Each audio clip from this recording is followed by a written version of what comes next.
Hi everyone and welcome back to the 3D Printing Systems YouTube channel. Today we're going to be doing a bit of a side-by-side comparison between the EinScan Libre and the FreeScan Combo Plus, both from Shining 3D. Both of these scanners are absolutely jam-packed with features and different modes, and both offer laser scanning. So for any of you that are out there looking for a scanner that can accurately capture whole data, edge details, and anything that is of critical importance to you, definitely watch this video because we're going to be covering exactly what these two scanners are capable of and showing you a step-by-step comparison as we tackle a couple different scans with both of these units. So in front of me here, we've got the two parts that we're actually going to get started with. The third part we're going to have to leave the office for, so we'll start with these two, and specifically we're going to start with this part over here. This is a sample part from Shining 3D, so we've got the step file for this too. So what we're going to do is we're going to scan this with both scanners and in a couple different modes so that we can basically overlay them over the original step file. Once we're done with this one, we will jump over to this aluminium casting that we've got over here. So you'll see there's a bunch of different surfaces. We've got some more reflective sort of plated parts. We've got a machined surface down here, and then just the raw cast aluminium. So I think between this and the darker one over here, we've got two sections covered. The third part that we are actually going to scan will be the engine bay of a car. So that will cover some of the darker areas, the blacks, that sort of thing. So between these three scans, we should be able to stretch the legs of these two scanners, and I think we should get into it. The EinScan Libre has three scanning modes. We've got two infrared modes as well as a laser mode, but the big standout feature for the Libre is the fact that it combines laser scanning with texture scanning. So you're able to do a laser scan and get color data all in one shot.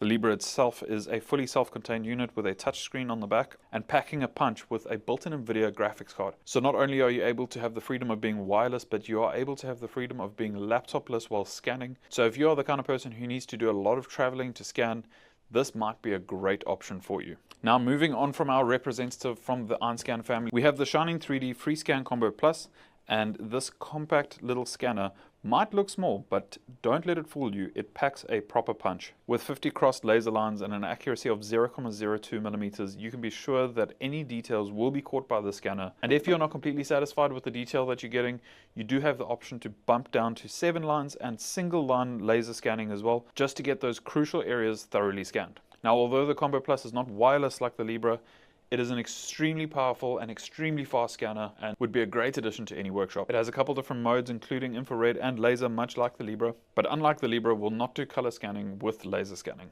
So in this shot, we can show you the difference between the Libre and the Combo Plus as far as the scan tolerances go in reference to the original step file. We can now move on from this part and move on to a new challenge. We can move on to our aluminium casting here. So let's see how these two scanners stack up against one another on a part like this.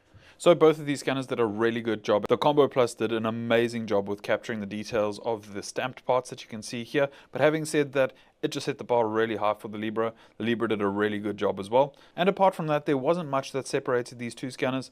I would say the accuracy of the Combo Plus is always going to come into play, but both did a decent job with getting down fairly deeply into this crevice over here, and both did a really good job of getting the hole dimensions of a lot of these holes that are on this part. Alright, so with round two being very close between the two scanners, I think it's time to move on to something slightly larger so we can see if that accuracy difference between these two scanners does start to add up over a slightly longer distance. So what I'm going to do now is I've picked two bolts at either side of an engine bay, and we're going to measure the distance between those two by scanning in between them and see what the difference is between these two scanners. So now this is where one of the strengths of the Libre does come into play. As you can see, the Combo does require a bit of setup in comparison to the Libre, which is pretty much point and shoot. So after scanning it with the Combo, I went ahead and scanned it with the Libre, but I thought I would save you the hassle of having to watch me scan the same part twice for the third time in a row. So on screen now is the scan from the Libre, and as you can see, it's not out by much at all. It is extremely, extremely close. So that's good to see.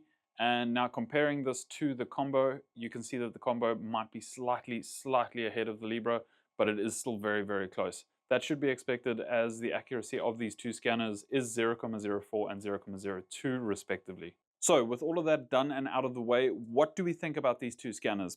Well, they're essentially two very different scanners, but they both do what they do very, very well. Libre obviously has portability on its side, which might be for many people the key aspect to all of this. You know, for many people to be taking a laptop out to site, whether it's going up the side of scaffolding or wherever it may be, might just be a bit of a pain. Whereas the combo is extremely accurate. So just based on that portability, that might win it over for many people. The ability to hot swap the batteries is another great feature. If you've got a power bank with you, slide the battery out, pop a new one in, and you're good to go. Having said that, the combo, even though you do have to be tethered to a laptop and to power, I think the combo is an incredible scanner. I would be completely happy with either of these as my only daily driver, but for whatever reason, the combo is a scanner that I really enjoy using. For anyone that is traveling, you might need to carry a bit more hardware with you than you would with the Libre, but if metrology grade is what you're after, the combo's got you covered. So what is my conclusion? Well, I'm struggling to draw one. I think both of these scanners do an amazing job. One outshines the other in certain aspects, but equally so, the other outshines it in other aspects. So I think they both do an amazing job at what they do. I think if you are someone that's traveling and the portability is of utmost importance to you, there's a clear winner.